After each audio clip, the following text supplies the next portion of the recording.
Apa sih self-esteem itu? Halo teman-teman, sebelum membahas lebih lanjut, apa kabar hari ini? Semoga semua sehat ya, amin.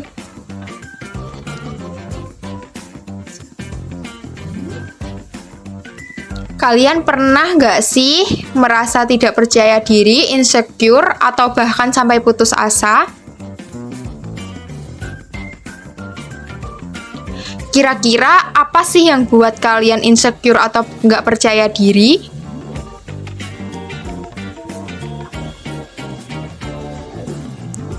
Apakah kalian tidak percaya diri karena potensi kamu atau karena kamu tidak pintar di kelas? Iya.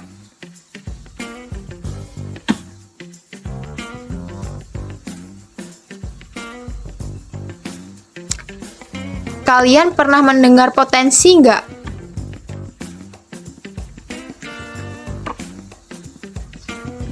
Pasti kalian pernah kan dengar istilah potensi?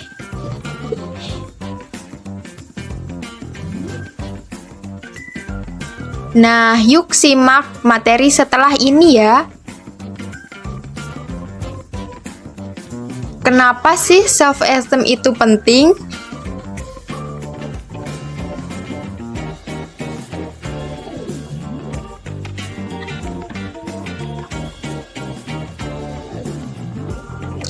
Self-esteem penting karena mempengaruhi mengambil keputusan dalam hidup.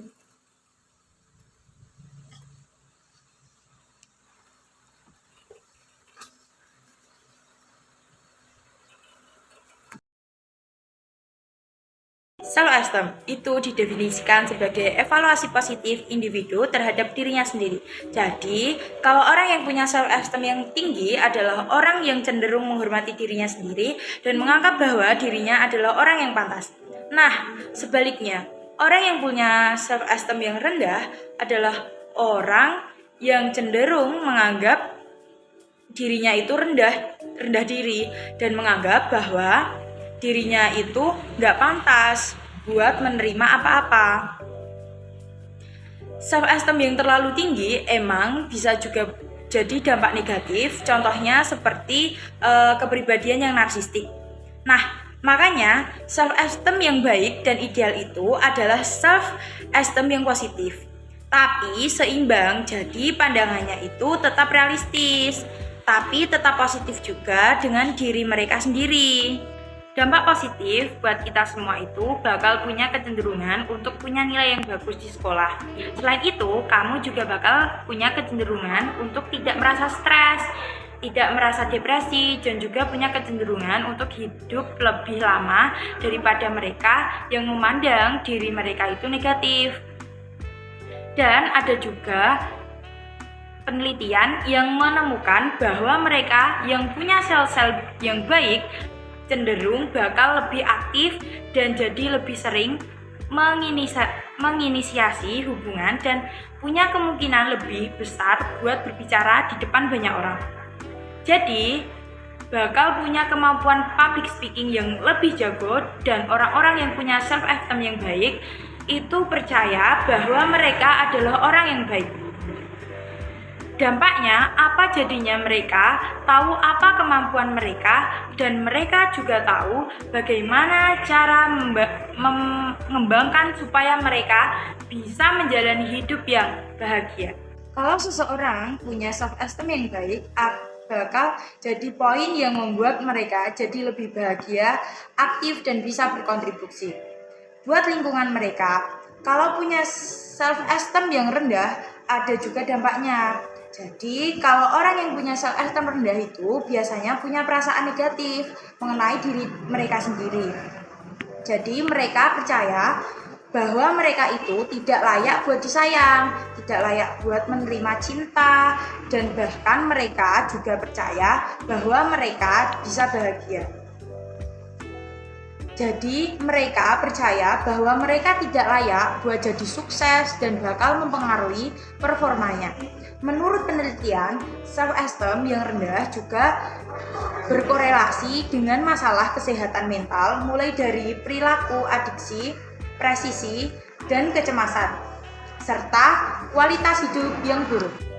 Dan harusnya mungkin diselingi dengan cara-cara lain. Nah, kira-kira apa nih cara yang efektif buat meningkatkan self-esteem? Yang pertama, kenali diri sendiri.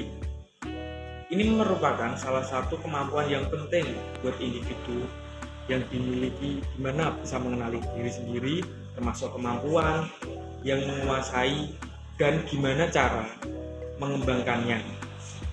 Jadi kita sebagai manusia itu harus bisa langsung memberi bekal dan meningkatkan self-esteem.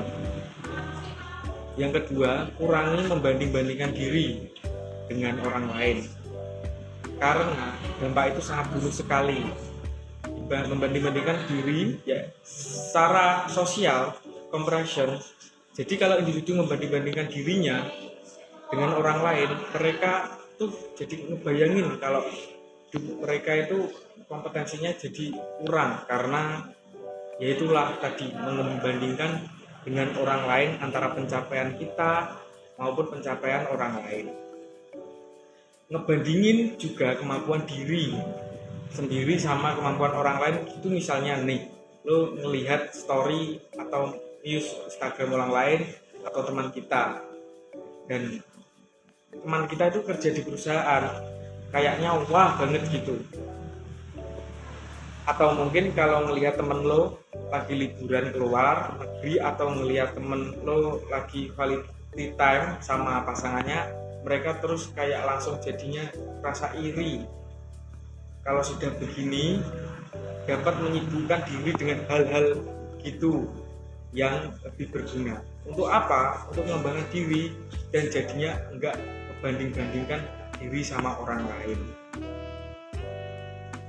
Yang ketiga, berolahraga dan berolahraga secara rutin. Mungkin udah tahu kalau olahraga itu punya dampak positif untuk kondisi fisik, mental yang sehat.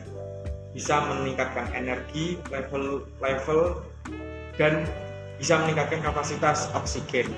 Menurut penelitian, bakal berperan penting dalam meningkatkan self-esteem di diri kita. Jadi kalau misalnya lo merasa mungkin jarang olahraga, nggak ada salahnya buat olahraga. Soalnya nyobain olahraga itu udah ada dampak yang positif, bikin sehat juga dan juga bakal meningkatkan self-esteem.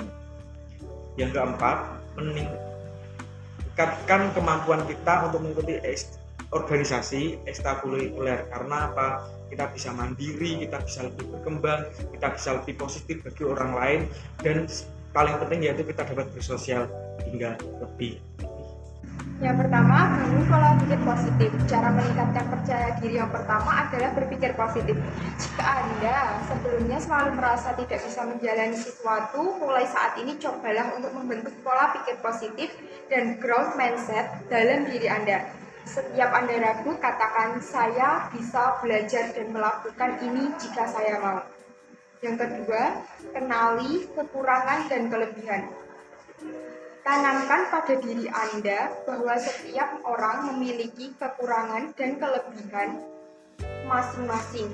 Jika Anda melakukan sebuah kesalahan atau memiliki kekurangan, jangan menganggap itu sebuah kebodohan. Ingat, setiap orang pernah melakukan kesalahan dan tidak ada orang yang benar-benar sempurna. Anda hanya perlu memperbaikinya dan belajar untuk tidak mengulangi kesalahan tersebut.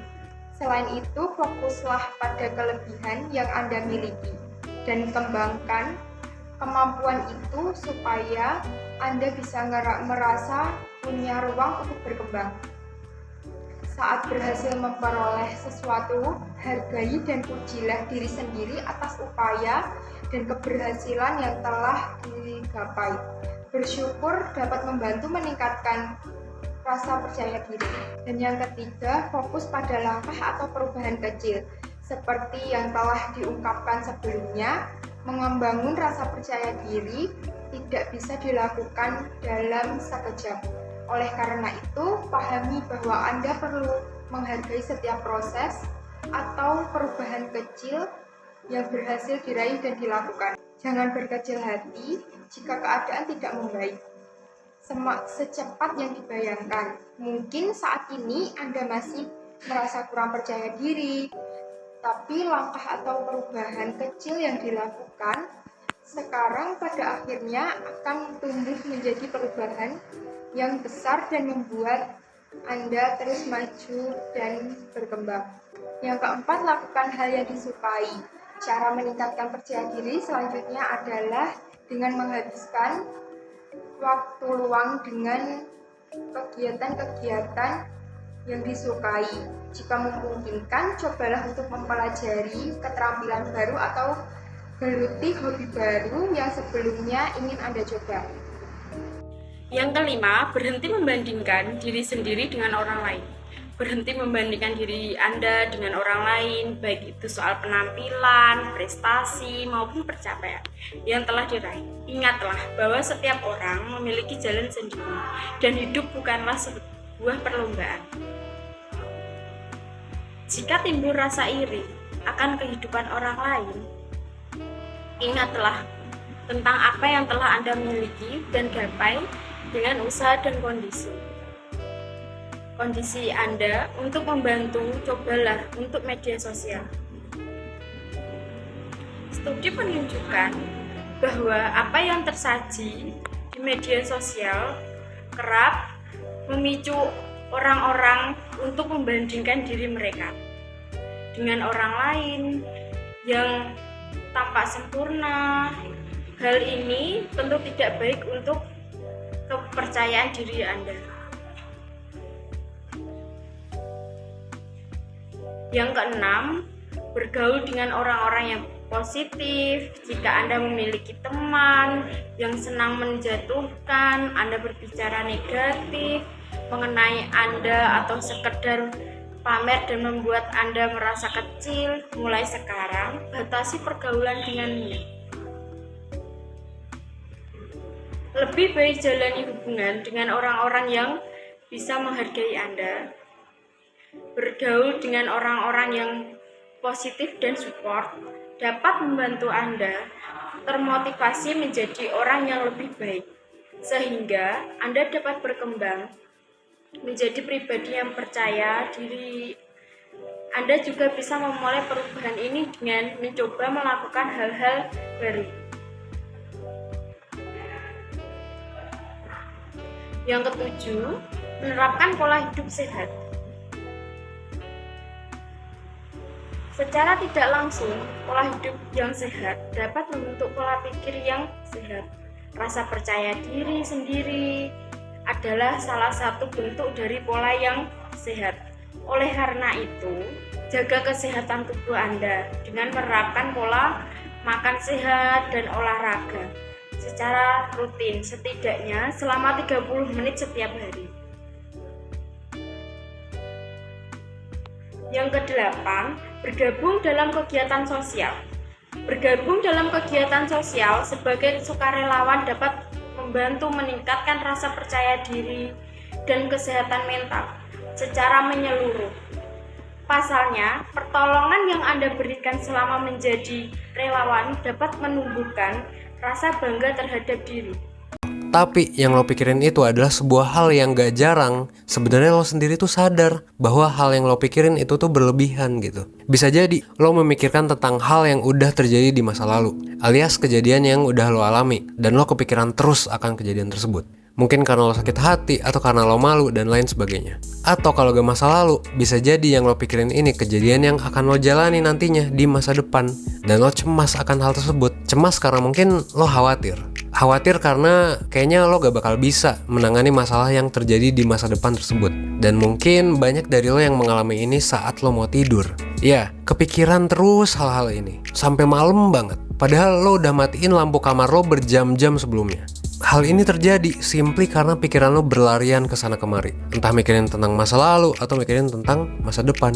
Dan yang lo lakukan buat meredakan pikiran itu, salah satunya adalah mungkin lo ngambil handphone lo dari samping bantal lo buka sosmed bentar, taruh lagi handphone lo, tapi tetap aja lo gak bisa tidur gitu. Kedengarannya mungkin simple, intinya sih susah tidur, sederhana masalahnya. Padahal secara gak langsung kalau ini terjadi terus-menerus, berhari-hari, berminggu-minggu gitu, ini bakal ngeganggu istirahat lo, dan pada akhirnya bikin kesehatan lo gak optimal. Alhasil, ini bakal ngaruh ke banyak hal. Salah satunya adalah produktivitas lo yang jadi gak maksimal. Nah, kalau lo pernah mengalami hal-hal itu semua, jangan khawatir karena di video ini gue bakal ngebahas tentang alasan kenapa lo mengalami hal tersebut dan gimana cara supaya lo at least bisa ngehandle hal ini dengan lebih baik. Oke? Nah, hal yang lo alami ini itu biasa disebut sebagai overthinking. Kalau bahasa Indonesianya, ya arti simpelnya adalah kebanyakan mikir.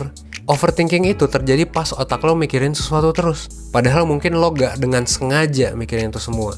Jadi terpaksa gitu kepikiran.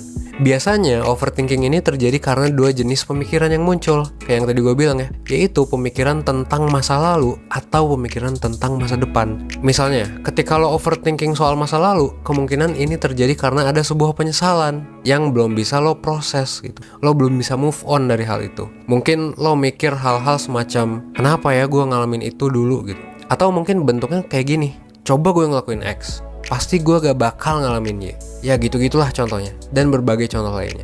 Nah, ketika hal ini terjadi, emang maksudnya apa sih? Nah, maksud dari hal ini, kenapa hal ini bisa terjadi? Ini bisa jadi adalah pesan dari otak lo bahwa ada sebuah masalah yang belum lo terima di masa lalu. Jadinya lo gak bisa move on dari masalah itu. Akhirnya kepikiran terus deh gitu. Itu kan pemikiran tentang masa lalu. Kalau di masa depan gimana? Kemungkinan otak lo sedang khawatir atau cemas terhadap kejadian yang mungkin akan terjadi kepada lo. Jadi lo kayak takut gitu loh.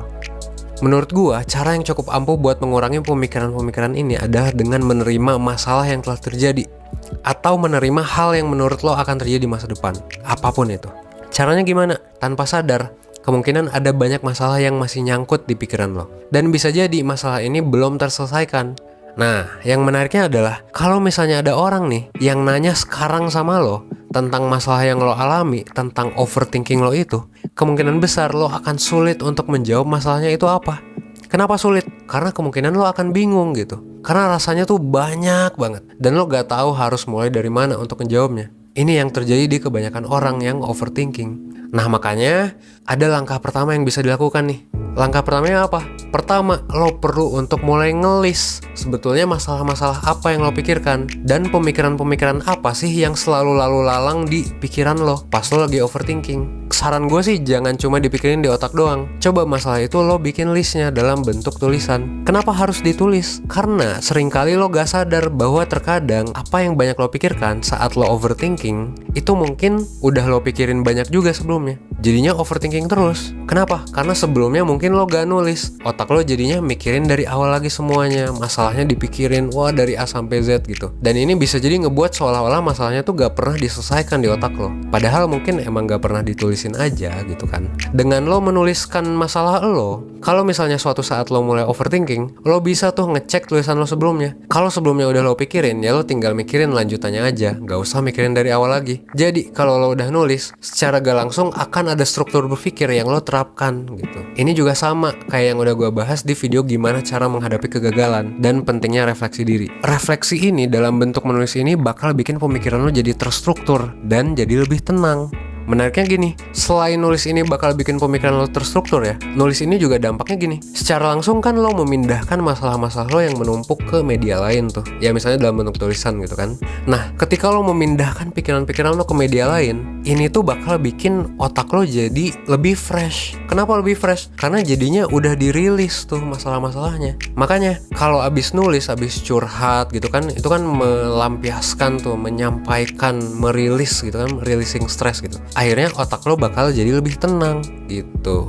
Terus tadi kan baiknya nulis nih. Terus format tulisannya kayak gimana? Nah, senyaman lo aja tulisannya, gak perlu dibikin ribet. Jadi bebasin aja. Kalau gue pribadi, gue sih nulisnya di notes bawaan HP gue. Jadi kalau tiba-tiba gue overthinking pas malam-malam, langsung gue isi gitu. Isinya tuh biasanya adalah soal masalah apa aja yang gue pikirin saat itu. Kenapa pakai notes HP? Kenapa nggak ditulis aja? Karena ya biasanya sih gue overthinkingnya tuh pas lagi mau tidur. Dan karena di kamar gue itu barang yang paling deket ya cuman ada HP gitu. Jadinya pakainya HP. Tergantung banget lo mau pakai media apa. Bisa jadi mungkin lo cocoknya pakai laptop gitu kan, buat ngetik gitu, atau pakai buku dan lain sebagainya. Intinya sih ya ditulis aja dimanapun itu. Karena media apapun nggak masalah. Dari pemaparan kali ini, kira-kira apa yang dapat kalian simpulkan? Nah, jadi gini teman-teman, percaya diri itu penting banget untuk kita saat bersosial. Beberapa cara yang telah dipaparkan bisa kalian coba terapkan pada diri kalian. Jika kalian masih sering merasa tidak percaya diri,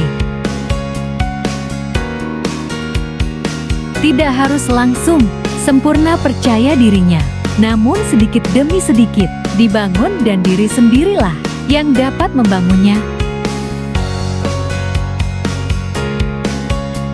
Ayo, mulai sekarang kita bangun percaya diri kita sendiri dan buang jauh rasa insecure-mu. Kamu hebat, kamu bisa.